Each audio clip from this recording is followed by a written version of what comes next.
Our story begins with a girl named Christy, who in 1989 comes home after winning her first boxing match. But her mom just ignores her. Only her brother seems happy about her victory. At the dinner table, nobody's saying a word. Christy asks why everyone's so quiet. Her mom speaks up and says, Pam Doolin called me and said some horrible things about you and that girl Rosie. You told me she was your teammate and best friend, but now Pam's taking her to a priest to get her straightened out, and we should probably do the same with you.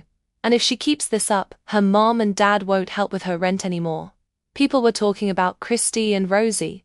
That's why her parents don't want her seeing Rosie anymore. Because what she's doing isn't normal. They want a normal life for her. But Christy goes straight to Rosie anyway. Rosie tells her she has to go see the priest, or else Pam's going to cut off her allowance. Later, while playing basketball, a girl calls Christy a lesbian.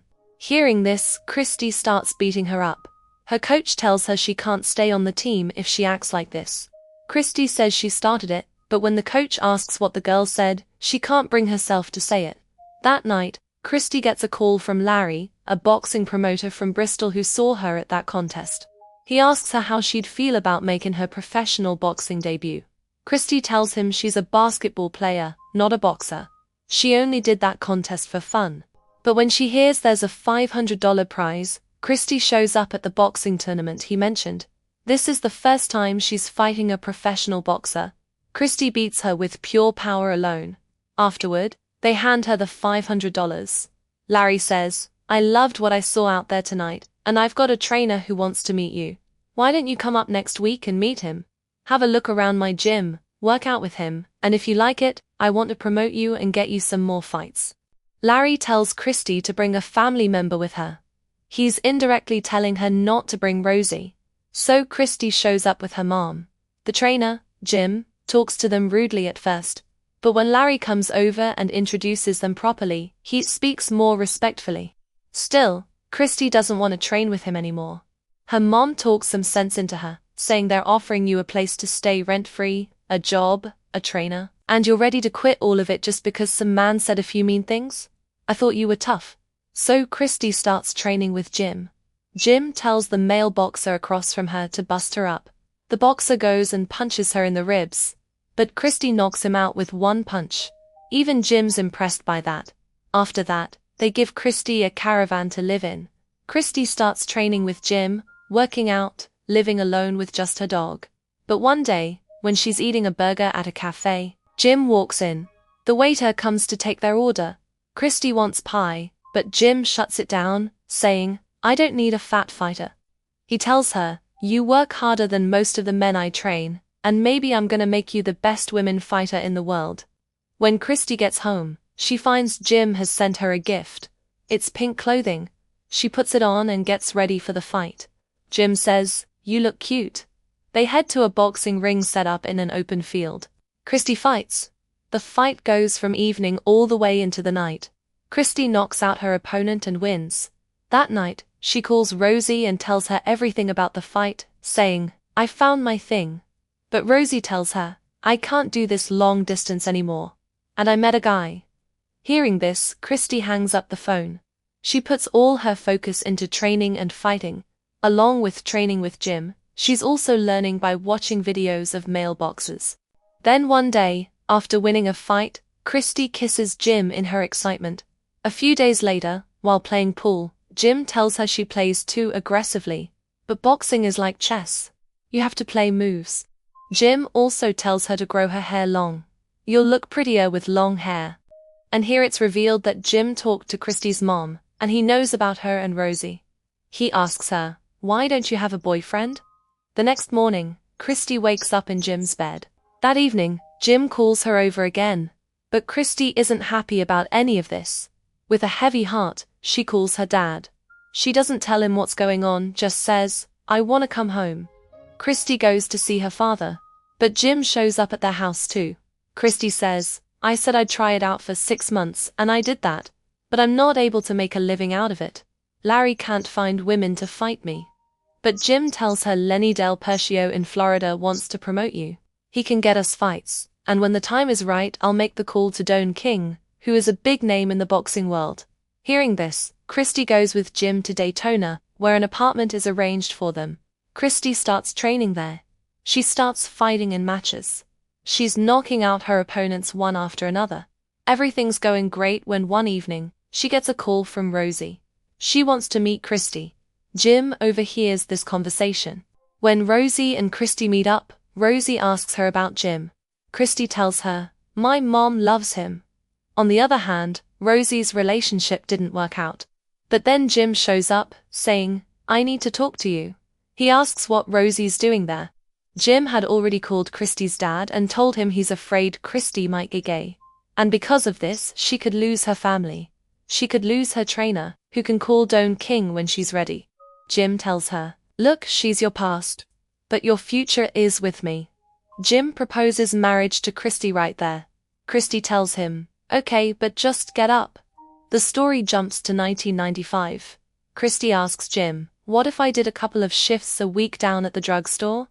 But Jim refuses, saying she needs to box, not work. They're struggling with money because Jim doesn't have a job besides training Christy, nothing to pay the bills with. Jim gets angry hearing this. He says, "I told you what you could do to make some more money, but you don't want to do it because you're too good for it. So why don't you stop nagging me about the bills?"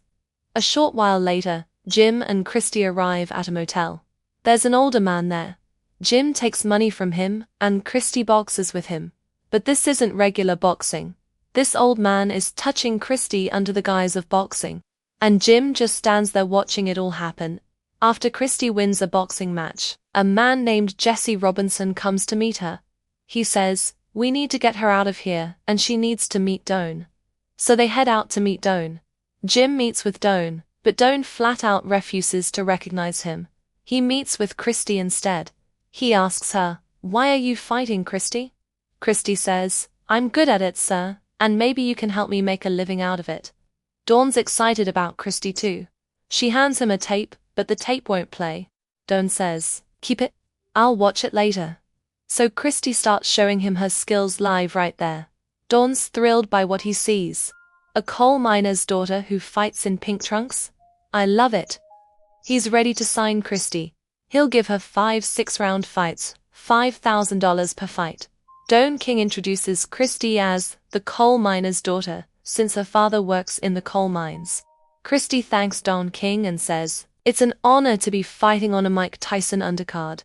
She says, "I don't expect people to be tuning in because I'm the first woman or whatever, but because I'm the best and I can fight." On fight day, before the fight, she's incredibly nervous. Don King comes over and says, "Make this a good fight and don't let me down," which only makes her more nervous. When her mom tries to say something, Christy gets up and goes to the washroom. She's scared about what's going to happen next. She can't stop her hand from shaking. Jim reassures her, "You're ready, you're prepared. Just treat it like any other fight." During the fight, Christy seems to have the upper hand on her opponent. She lands a punch that gets the crowd cheering. But the fight doesn't end there. Her opponent punches Christy, and her nose starts bleeding. The fight goes the full 6 rounds. Christy's clothes are soaked in blood. Nobody gets knocked out in 6 rounds. After 6 rounds, by unanimous decision of the judges, the coal miner's daughter Christy is announced as the winner of the fight. Everyone's overjoyed. After all this, Christy has a house in Florida. Her interviews are on TV. Christy's bloody nose turned out to be very lucrative for her. She's the first woman boxer to ever appear on the cover of Sports Illustrated. Christy presents herself not as a feminist, but just as a regular wife who cooks, cleans, and happens to knock people out for a living. She's getting more popular with every fight. She and Jim open their own boxing gym together. Before her fight with Lisa Hoeing, she tells Lisa, "You're looking nice, but when I'm done with you, you're gonna be so ugly that not even your girlfriend's gonna recognize you." In their fight, Christy wins again. She takes this fight too. Afterward, she says in an interview, "I'm not getting paid enough." One morning while jogging, she starts talking to a neighbor. Jim's watching this from the window. He gets angry at her even for this. They'll spar with Christy today. Christy says, "That was our neighbor. I was being polite back." While sparring, Christy asks if he's talked to Don. Jim says, "I'll handle it." And here it's revealed that Christy said that not getting paid enough comment because Jim told her to. and his contract with Don King still hasn't been renewed. Christy tells him, "You need to call his office." Jim punches her and knocks her down. Their other training partner comes over to help Christy up. Christy has a meeting with Don King. He gives her a fight too. But at the same time, he says, "I like you, Christy, but if I ever hear you talking smack about me to the press again, there ain't gonna be no more fights." He says, "You think you make the world turn, but one day you're gonna wake up and realize that it turns just fine without you." And that's exactly what happens. In 2003, Christy's fight gets set up with Layla Ali, who's being called the new face of boxing. Christy tells Jim, "Maybe we could bring in a co-trainer who can train me with you for this fight. Take me to the next level." But Jim doesn't like this co-trainer talk. He says, "Do you want me to call off the fight? 'Cause you're not at the next level." Christy says, "We were all talking about it." Jim asks, "Who's we all?" In anger, he starts beating Christy. The next day, Christy takes out all her anger during sparring. Jim says, "You need to spar with someone better," and so he'll arrange for Lisa Holwine to spar with her. Christy's buddy Big Jeff pulls her aside. He can see the bruises on Christy. He asks her, "Are you okay?" Christy says yes. Big Jeff tells her, "Christy, if you ever need anything, I'm here." Christy says, "Yes, I know," and gets up to leave. After that, Lisa Holwine comes to spar with her because she needs the money. They spar together. They train together. But one day, when Lisa tells Jim, "I'm worried about this fight, 'cause I'm bigger than Christy, and Layla is too big for me," Jim says, "Christy can beat her if she keeps her head right and her attitude. And now is probably the time for you to leave." Jim kicks Lisa out of there. Before the weigh-in, they stuff extra weight into Christy's clothes so she can match Layla's weight category. But in reality, Christy's much lighter than her. She's getting nervous, saying she should be fighting Lucia Rojka. But Jim says she's small time and you're big time. The fight between Layla and Christy begins.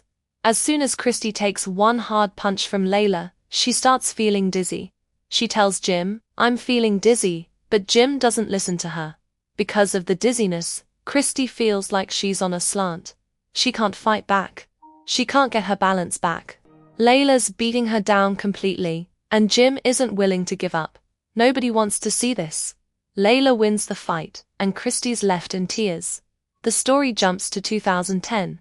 While training, Christy says, "I'm not feeling great." Jim tells her he's arranging her fight with Lucia Rojka, but he doesn't have the details yet. Just stay ready. Sometime later, Christy asks about the fight again, but Jim starts checking Christy's phone, saying, "Every time I pick up your phone, your hairstylist's been calling, and you just got a haircut." Christy says, "I got a haircut 2 months ago. Then it grew, and maybe you'd understand if you had any hair to cut." Hearing this, Jim grabs Christy by the throat.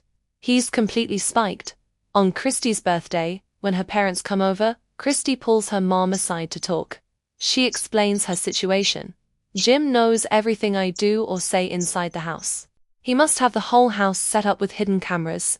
And he's angry at me all the time. He's making videotapes of us doing stuff, and I don't want to be here."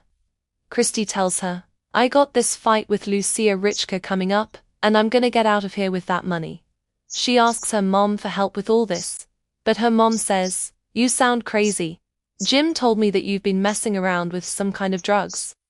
She won't listen to a word Christy says, just tells her, "Get your act together." Christy starts crying. Her life is getting worse and worse.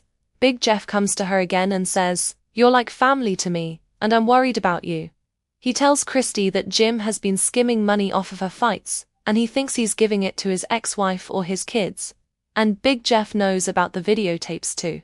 He heard about it from the young boys at the gym.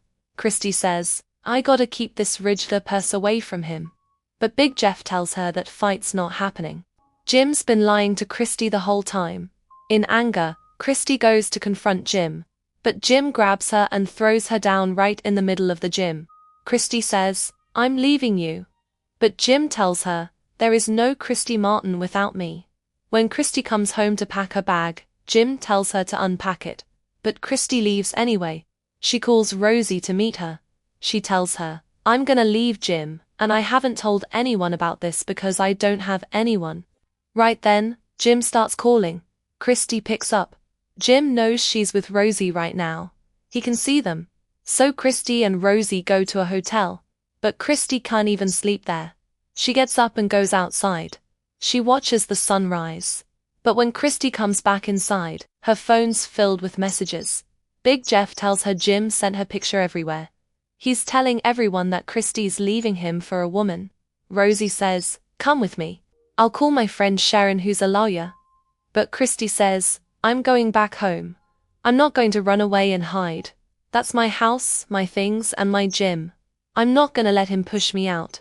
Christy sits on Rosie's lap. Rosie doesn't know why she's doing this, but she makes her memorize her phone number. Christy goes back home. When she sees Jim, she says, "My head hurts, so I'll talk to you after I take a nap." That night, the sound of the television wakes her up. She immediately calls Rosie and tells her everything, but Jim walks in. Seeing the look in Jim's eyes, Christy hangs up the phone. Jim attacks her with a knife. He stabs her multiple times. Christy's screaming in pain. Jim pulls the battery out of her phone and everything else. He even breaks the landline phone in the house. Christy's writhing in pain, and Jim sits down with shaving cream on his face. He pulls a gun from the drawer and shoots Christy. But by some miracle, Christy doesn't die. She gathers the courage to stand up. Jim's in the shower, so he doesn't realize anything. Christy grabs the car keys and gets outside. But she accidentally took Jim's car keys, and Jim's car is parked behind Christy's car. In this condition, Christy makes it to the middle of the road, where she gets a ride from someone and goes to the hospital. She remembers Rosie's number, so she gives it to the nurse. Shortly after Rosie arrives, Christy's family shows up at the hospital. But her mom's not happy to see Rosie there. She takes her outside and tells her, "You need to leave. Christy doesn't know what she wants, and you are the reason this is happening." As soon as Christy wakes up, she asks about Rosie. The police had arrested Jim, or else Christy's father would have killed him himself. Her mom says, "Everyone is saying that you're gonna leave Jim for a woman, and now you need to say that you were with a different Rosie, who's just a friend." Hearing this, Christy says, "You might as well have pulled the trigger yourself." She says, "I tried so hard to be the daughter you wanted me to be. But look where I am, Mama." Christy spends some time recovering in the hospital. The doctor told her to walk with a walker, so she starts using it to walk around. And this is where Lisa comes to visit her. Lisa asks, "Who is Rosie?" Both of them start laughing. Christy knows that people are gonna tear her apart, since she spent half her career trash-talking the women she fought. Now people are gonna laugh at my face. But Lisa tells her, "Maybe they won't. You're just expecting the worst from everyone." Christy says, "I want to fight again. I want the ring back. Everywhere else is chaos, but in there it's quiet, and I want it without him." Lisa wishes her good luck, and right there, something happens between them in that moment. Sometime later, Christy goes back to her gym. One of her buddies apologizes to her because he was never able to stand up for her. Everyone shares a big hug. Christy convinces everyone that she needs to get back in the ring and fight as soon as possible. Training hurts, but she doesn't stop. She also gives her statement in court against Jim. She tells Jim, "Look at me. You stabbed me, shot me, left me on the floor to die. But you came up short." Jim Martin is sentenced to 25 years in prison without parole for second-degree attempted murder. And Christy is now a boxing promoter and an advocate for victims of domestic violence. She married Lisa Holwine in 2017. And that's how this story comes to an end, a tale of love, loss, and redemption. Thanks for watching Film Fan Fiction. If you enjoyed this video, make sure to hit like, subscribe, and ring the bell icon so you never miss the next story. See you in the next video, where every movie tells a new story.